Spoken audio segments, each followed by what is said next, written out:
I'm going to the police academy.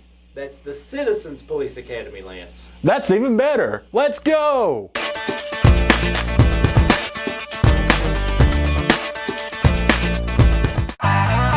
King Brothers Used Cars in Winchester has a huge selection of Fords, Chevys, Jeeps, and more. Come by and see why people have been choosing King Brothers for over 50 years or visit kingbrotherscars.com. Family owned and time tested since 1966. Grendalyn Morton with WBON TV, and it is week 3 of Lance the Lawman Goes to CPA. Lance, last night with State Police, tell us about what you learned. Well, first off, he kind of started out a bit grim. Trooper Purdy showed us a couple of their training videos that they use. It's one guy who was improperly searched. They leave him alone in a room for a couple seconds. He had a gun in his pants. He pulled it out and shot himself in the head. So. You know what? I thought that I hadn't seen that, but now that you're saying it like that, I think we did watch that last year. It was why you don't ever leave a suspect in the room by himself. Yes. Okay. And also why you should always check them properly.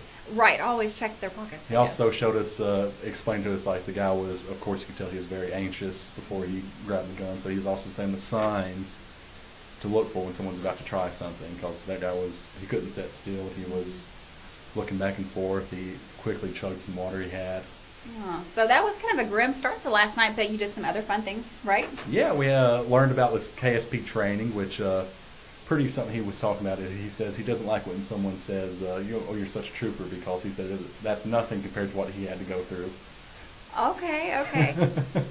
Although he said now he's mellowed out a bit, but he said when he was younger, he didn't like it when people called him officer. He said, I'm Trooper Purdy. I went through the training. That's nice. Okay. So, what else then last night? You did you do traffic stops? Or no, you did citations? Citations, yes. He gave us 2 scenarios. One where someone was just pulled over for speeding. They were obviously speeding, so you just give them a citation for it. And also for someone who was pulled over for reckless driving or careless driving or distracted driving. It's across the line, and it turns out they were drunk. So we had to fill out an arrest citation as well. So as part of this process, you get the details of the case, and then you fill out the citation, how that you think that it should go. Mm-hmm. How did it go? I didn't do so good. They actually had a prize system. The 3 people who did it best got prizes, and of course only 3 people were qualified because most of us forgot to sign our citations. So Lance the Lawman Gaither forgot to sign the citation. I think that makes it invalid. Yes, it was invalid. So only 3 people were actually valid enough to even look at.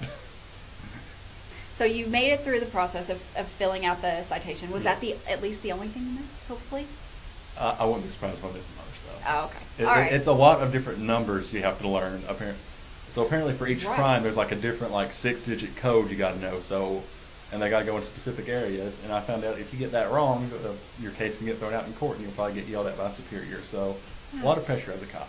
So last year when I did this, we actually went outside. You didn't get that opportunity last night. Weather was not favorable for you last night.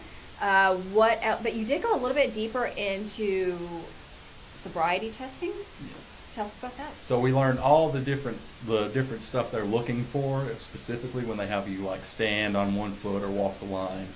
Funny story, one of the state troopers was telling, he's had people say, I couldn't even do this sober, which he said was then a confession of being under the influence. That's a confession there. Yeah. You know what? I did that last year, and like I said last time, I did it in heels.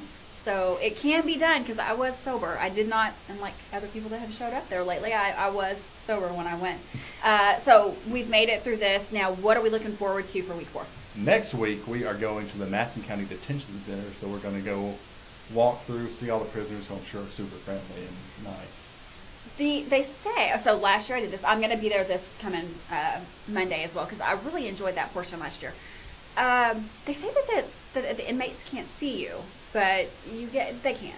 I know that it's not a super clear image of you, but there is. They were able to call me out on my boots, say, hey, nice boots. So if they can see you that clearly, then they said to come with thick skin. Yes, they will. Well, they might not catcall you, but they will yell. They'll probably insult me, try to pick a fight with me, and then I'll blow them a kiss just to make them get mad. Maybe mention your beard. Yeah, maybe.